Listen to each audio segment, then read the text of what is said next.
everyone, and welcome to Writers Drinking Coffee.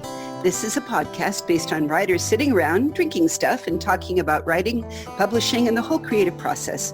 We do not censor ourselves, so consider us PG-13. Your hosts today are Chaz and Karen Brenchley, John Schmidt, and me, Jeannie Warner. This is episode 58, Interview with Carrie Vaughn. Hey, welcome, Carrie. Hey, thanks for inviting me.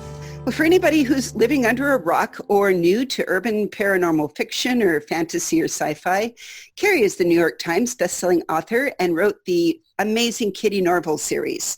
She's an author, a science fiction geek, a werewolf psychologist, a fencer, and a fellow rum drinker. I think that sort of is a set of titles. How does that work for you? That works for me. And in fact, I've got some rum and my mint is ready to harvest, so I'm thinking mojitos later on. Very nice, very nice. And I'm really glad you could take the time to join us today in the middle of this whole virtual world con. Yes. Are you solidly online with the headphones on during this time, or? Like right at the moment, or just constantly? That's a rough question. I understand.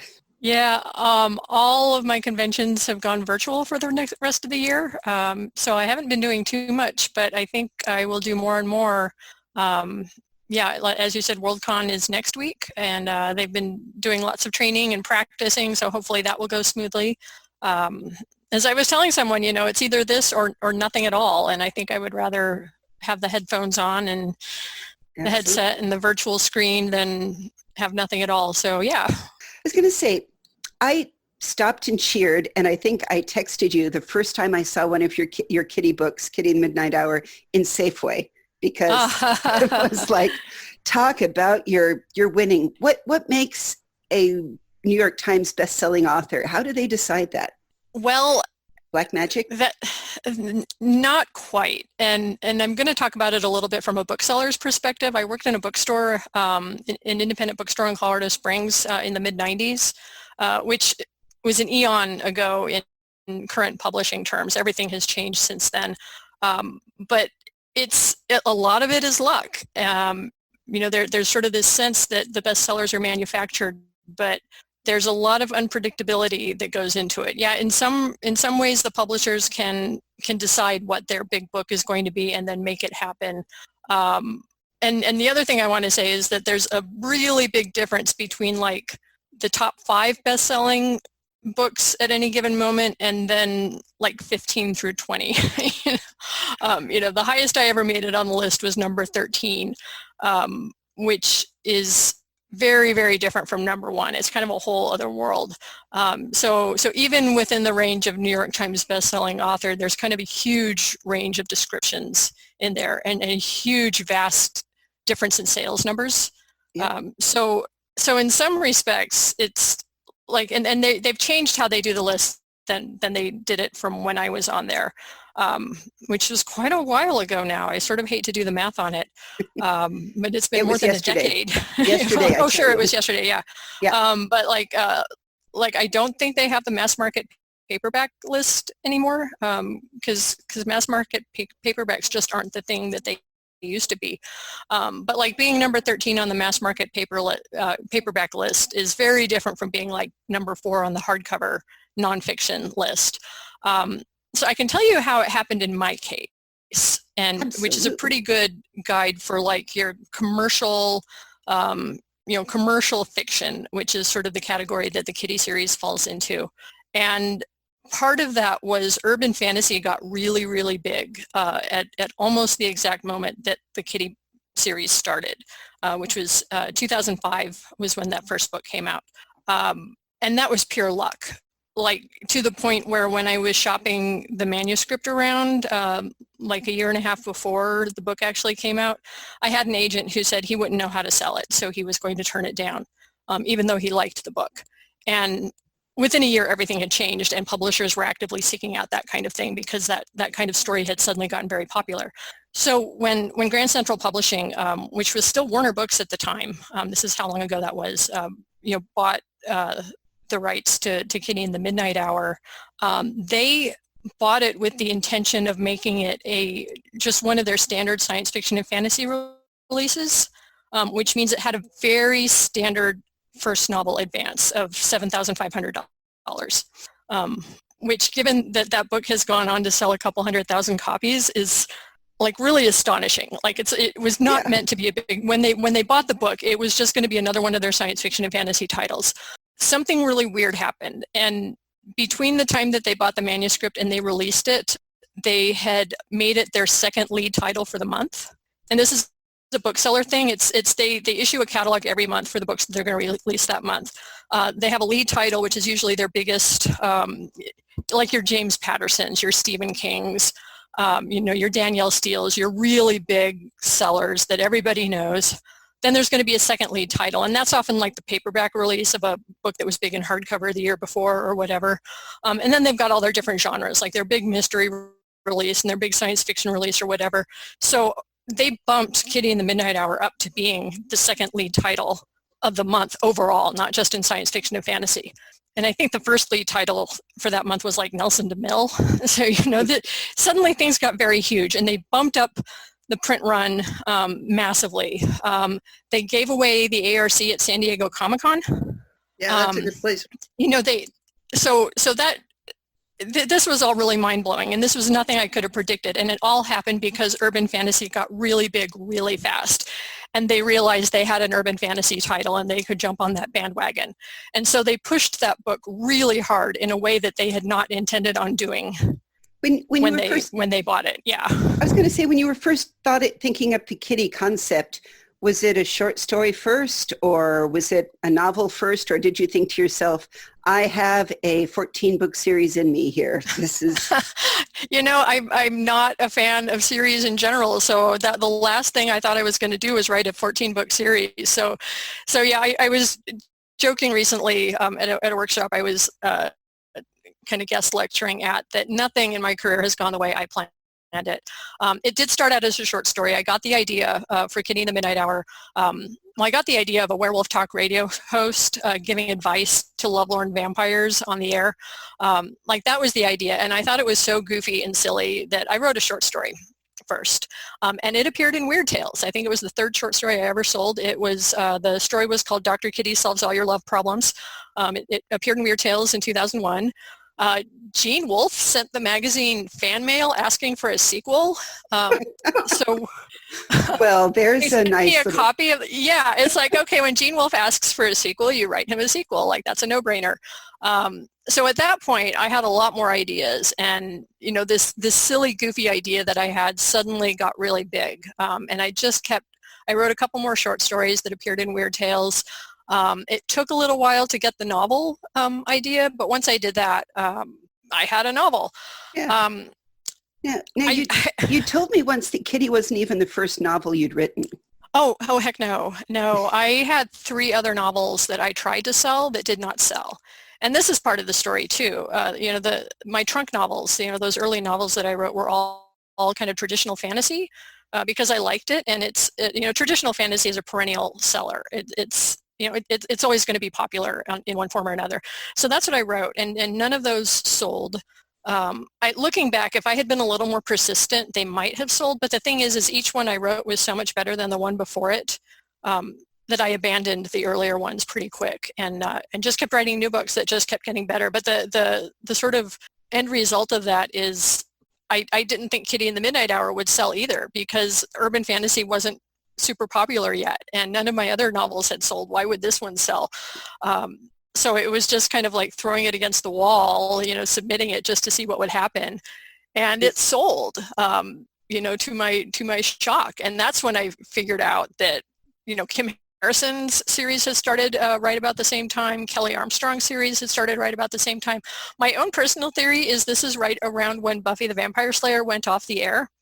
And all of a sudden there was this huge audience for that kind of fiction that no longer had a thing, and so they all started reading books at the same time for whatever reason.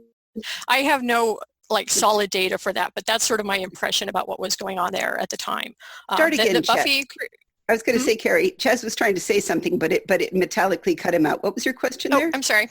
No. I was just going to say it would have been about that time, a couple of years later, sort of the late early 2000s, as it were, that my then British publisher we were talking about urban fantasy, and he said, yeah, that's what's keeping the entire American publishing industry afloat at the moment, apparently.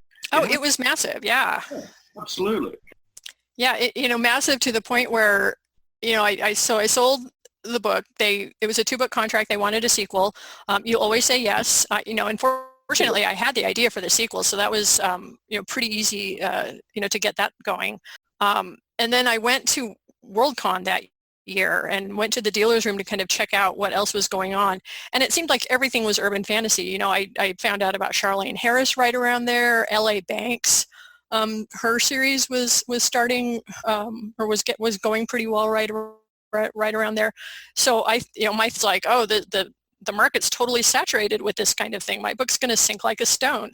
And it turned out just the opposite was true, that it was just getting started. In fact, they weren't calling it urban fantasy then. It absolutely for that. Yeah. And people forget this, but and this I did track down, and this I do have some data points for, that they were not calling it urban fantasy until about 2007, 2008, to differentiate it from paranormal romance. So they were still calling it like vampire fiction, werewolf fiction, supernatural. They were calling it lots of other things. But yeah, it was huge. It was really kind of amazing, and I think it took a lot of science fiction and fantasy people by surprise. Because this sort of story had always been out there. This kind of book was not new. Laurel K. Hamilton, Tanya Huff, her vampire series, P.N. Elrod, Susie McKee Charnas, the whole idea of, vampires having adventures and solving mysteries and various other supernatural goings-on was not a new thing, but to have it sort of take this form with the kick-ass heroine and the very distinctive covers that got mocked incessantly, with the tramp stamps and the leather bustiers and, et cetera, et cetera.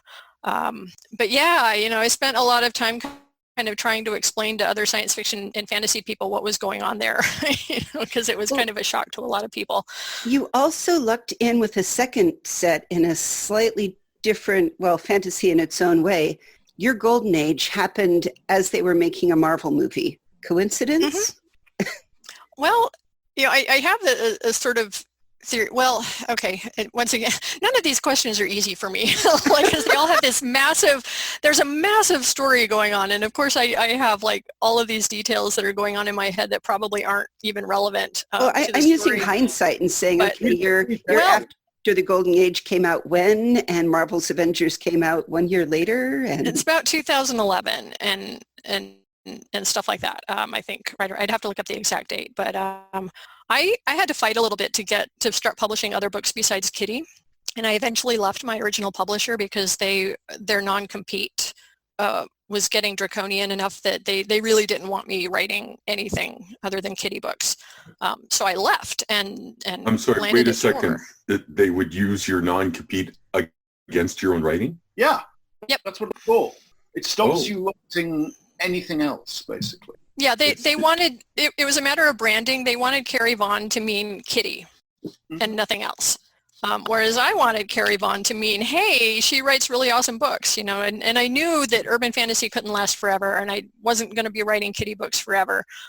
So I was really protective of, Carrie Vaughn as a brand, which was another thing you don't hear too much about now, but like 12 years ago, the idea of branding and author platforms was just such a huge thing, and people were very concerned about it. But yeah, they didn't want me publishing anything else. So I left so that I could publish other things like After the Golden Age. And I have a theory that like every science fiction and fantasy writer has to write at least one vampire story and at least one superhero story. Those seem to be really ubiquitous topics. So I just always loved superheroes, and I had this superhero story I wanted to tell. And it's just kind of weird being in this world where superhero media is so ubiquitous now in a way that it wasn't when we were growing up, Well, I also see that you're one of the wild cards writers too. Mm-hmm. And so how did that happen? Oh, that's, I was a fan. I had been reading wild cards in high school. I wrote George fan mail about wild cards like when I was in college, and he wrote back, and I started getting to know the science fiction and fantasy crew in New Mexico, which is where George is based. So I met Daniel Abraham, who had just written a story for Wildcards, and I basically like wrapped his collar in my hands and demanded to know how I could write for Wildcards too. It wasn't that aggressive. I just politely asked him. So he invited me down to Bubonicon, which is the science fiction convention in Albuquerque every year. So I went and I met Bubonicon. It's named for the plague. Because there are, for those not aware at home, this whole, oh no, there's plague in Arizona, New Mexico, really old news to all those of us that used to go there regularly. Yeah, bubonic plague is totally endemic in the American Southwest. And I actually read an entire book about how that happened. It's very interesting. Prairie dogs. The prairie dogs, and they came in through San Francisco about 120 years ago originally. The Barbary Coast Plague. Yeah, that's the book. It's a great book, and it's kind of fun to live in the Bay Area and go look at some of the sites they talk about. And, and see that history, and the fact that now people are unearthing houses from that time, and anyway, not science fiction. Do you have this book? When I find it, I will loan it to you. Okay, thank you. Yeah, I got it from the library. We'll put a link up in the liner notes so that everybody can go to their local library and read it and say that the bubonic plague is not new in America. Calm down. But meanwhile, Bubonicon, there you are. Bubonicon, and I met George R. R. Martin and Melinda Snodgrass and Walter John Williams and just a bunch of the original Wildcards writers, and I very politely, in my head I was going to be very polite. I don't know how it actually came across in person, but I very politely asked if they needed new writers in Wildcards, and it turns out they were just sort of getting the new generation of Wildcards novels started, the kind of round that started with Inside Straight, and they did need new writers, and I tried to be very polite so that they would invite me, and they did. And that was like 15 years ago now. So this has been the year where I've been doing the math on how long I've been doing all of this, and it's a lot longer than I thought it was. So I happen to have your Wikipedia page open, and so I noticed that you actually went to the Odyssey writing workshop. And so how is that different from the other, I hear really good things about it. How is that different from other writing workshops, and did you think that helped you? So yes, I think it was very good for me. And there are a lot of differences with Clarion and Clarion West, and some similarities. The similarity is it's another 6-week-long summer residential science fiction and fantasy writing workshop. The biggest difference is that Jean Cavellos is there as an instructor for the entire 6 weeks. So the way Clarion and Clarion West work is they have a different instructor every week.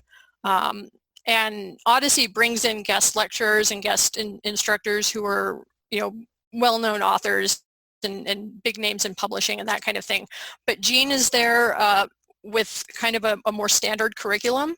And for me, that standard curriculum was really useful, and it was also really useful having one person who had read all of what I wrote during those 6 weeks, because something she said, towards the end is that my revisions were so much better than my first drafts, which is when I realized I had never really revised before. The reason I hadn't sold anything by the time I went to Odyssey is that I was sending out first drafts, and my first drafts were not good. And Odyssey, because of the immersion of it and the length of time, I was able to get feedback that let me, completely abandon manuscripts that I had written and rewrite stories top to bottom based on the feedback, and realizing that, what I thought I had written and what people were reading were not the same thing.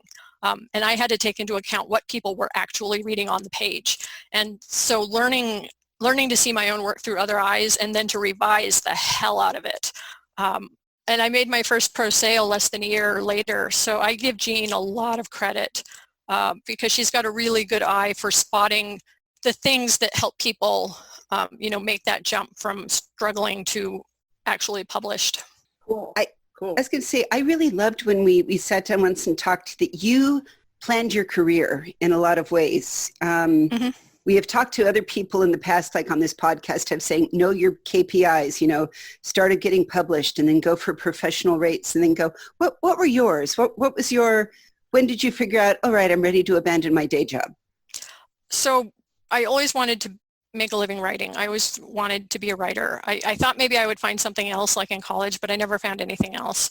I started sending stories out when I was in high school, so I got started on that pretty early. But as I mentioned, I was sending out first drafts and I was not very good.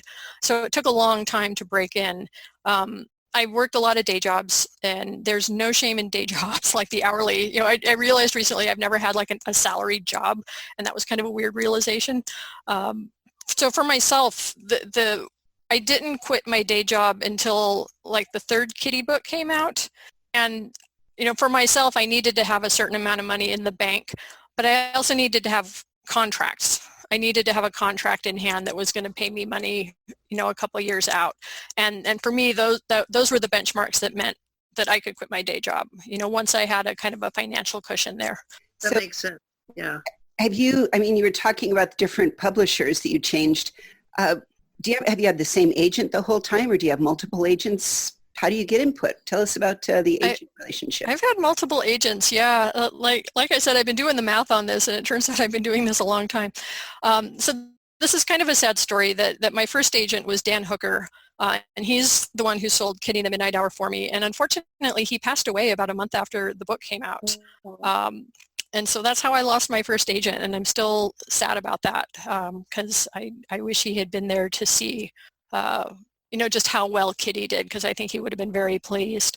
I remained with the agency with a different agent, and I was with him for about 9 years, and then left that agency, I guess in about 2015. And now I have a new agent, or I guess I'm not so new anymore. I've been with him about 4 or 5 years, and he's the one who I've worked with for Bannerless, and The Wild Dead, and The Ghosts of Sherwood. So basically, the things I've been doing for the last couple of years have been with him. Very different direction. That was part of my thing, is I wanted to do something different, and my old agent wasn't necessarily equipped to do something different. And when I was shopping for a new agent, I really wanted somebody who was on board with doing something different, and Seth was. So that's how I ended up with him. Cool. So your novellas, you've got The Ghosts of Sherwood and The Heirs of Lockleigh. I gather I know what they're about. Where do you find them? Where could I find them? They're published by Tor.com, so they're available where books are sold. Both ebook, print, and audio. Nice. Karen is a not terribly closeted Robin Hood fanatic. Oh, yay! Yeah, these are definitely sort of fan service. Yeah, I'll just go ahead and say that they're fan service. I wrote them to make myself happy, and I hope they make other people happy too. So who's your favorite Robin Hood? Oh, Errol, of course. The Adventures of Robin Hood. Absolutely. I dedicated The Ghost of Sherwood to Errol and Olivia. Perfect. Pretty blatantly, yeah. Well done. Yeah, and the second one's dedicated to Claude and Basil. So perfect. Now you have a ton of output out there. You've written a lot of books. There's a ton of short stories. I love that I can pick you up in almost any short story about wizards or fantasy of this. You've been very prolific. Yeah. Do you have a routine? Tell us about how you make yourself sit down and just produce all of this and don't get distracted by, oh dear God, social media. What do you do? Oh, it's so funny because the last couple of interviews I've done, that's the prolific, you're so prolific question comes up. And I have to remind myself that yes, I actually have written a lot because I focus so much on what I haven't done and what I still want to do, that it's easy to get down on myself, and I have to remind myself, no, I've actually done okay. That way, madness lies. Exactly. Here we are wandering around drinking at Penzic, and Carrie stops and says, nope, I need to go back to my tent and write for 4 hours. Yeah, no, I never said that. Well, I'm kind of paraphrasing. Yeah, well, see, that's one of my tricks is I don't tell myself I have to sit and do it for hours and hours. I do believe in writing every day, but I believe that quote unquote writing every day should have a really broad definition, that it needs to have a really low bar for success so that I'll actually do it. However, writing at Penzic, that's impressive. Well, so what I do for writing at Penzic is I don't actually make myself produce like stories. I bring a notebook, like a little pocket notebook and a pen, and I will sit down and scribble notes, almost like a travel journal. If I get ideas, I'll write down ideas, and that all counts as writing. Somebody could probably explain what Penzic is for those who are not SCA people, like me. So do you want to do it, Jeannie, or you want me to? Oh, I want to do it. John, go. Okay, John will do it. The easiest explanation of Penzic is it's a really big con. It's just that it being the SCA, it's A, outdoors, B, less long running than some cons, but bigger than many, many cons, and C, the panels tend to be a bit more active because there is a focus on getting out and hitting your friends with sticks. But really, it's a big, to a science fiction crowd, I'd say it's a really big con for a certain kind of. It's like a big Ren fair without the mundanes. Yeah, it's a Society for Creative Anachronisms, big event every year, and the focus is on the war, but there's also constant classes and so on and so forth. There are people doing medieval cooking, and you can get food from them, or you can bring your own whatever. You have medieval pavilions, medieval clothing everywhere. It's kind of an immersive thing. So if you like Robin Hood or something like that and want to kind of come up with the closest approximation of the period, that's actually not a bad place to do it. I believe very strongly that the connection to Robin Hood is what drove a lot of people getting into the SCA originally. It's like, what? I can get a bow and wear a Robin Hood outfit and go shoot at things. So. Oh, yeah. Yeah. If you're not being a French Knigget, yes. Yes, exactly. Well, that all kinds of things. Couldn't possibly have been my focus at all. Not at all. Yeah. So you carry a notebook around. Do you have any other tools that you use? Are you a Scrivener girl or? I don't use Scrivener. I haven't used Scrivener. The daily word count thing, I do believe in daily word counts when I'm actually, writing first drafts. But it's a very low word count, and I'm going to credit my fellow Colorado writer James Van Pelt with this one. His daily word count is 250 words, which is a page. It's a typewritten page. And I think that's a big mistake that a lot of writers make, is they think they have to have 1,000 words for their daily word count, or 2,000 words. And I've even been seeing some indie authors kind of pushing this like 10,000 word a day thing. And the trouble with that is it's a huge amount of pressure, and it's unsustainable over time. But 250 words, that's really doable. And so my daily, like when I'm writing first drafts, I usually get to about 800 words a day, which doesn't sound like much, but it turns out when you do it really consistently, you can produce a lot of pages. But writing every day also includes revising and editing and brainstorming and outlining and all that other stuff that is kind of necessary. And by counting all of that as my daily word count, it means that I actually do something every day. And I don't necessarily have to do it for a lot of hours. I just have to do something. So you're definitely kind of more of a plotter than a pantser. I'm a combination. And the best metaphor I've come up with for what I do, because I wish I was a plotter. I wish I could do really detailed outlines that would make drafting a first draft a breeze, but I can't. I write an outline, and then I'm writing along, happy as a clam, until I get to the part of the outline that says something awesome happens here. Yeah. And those are literally the words I have written in the outline. Something awesome happens here. And like when I was writing the outline, that sounded good, but when I'm actually writing the book, that doesn't work that way. So then I have to stop and redo everything as I try to figure out what the awesome thing is. So when you go to a new city and you're a tourist and you go to the tourist office and they give you the map that was put out by the Historical Society or the local Chamber of Commerce, and it's kind of big and colorful and it's not to scale, and it's got here's the museum and here's the garden, but it doesn't tell you where you're going to eat lunch, or it doesn't tell you who you're going to meet on the way. It doesn't tell you about that feeding the squirrels in the park or whatever weird, detours you take. My outlines are kind of like that. And that's kind of how I write. Like I get this sort of broad map and I kind of know where I'm going, but the details are often fuzzy and I have to figure those out as I go. Any advice, closing advice you would give to a new writer who said, I want to one day be just like Carrie Vaughn? Oh, I don't know that you want to be just like me. There's issues. But anyway, yeah, I mean, like, I know every writer says the advice of write and absolutely right. And that's really important. Lower the bar to make writing a pleasure so it doesn't feel like a chore every single day. The other piece of advice I give is to read a lot. Read as much as you can and also analyze what you read. Like if you're reading a book and you absolutely hate it, stop and figure out why. Like what is it about that story that is turning you off? The books that you love, analyze those, figure out why you love them.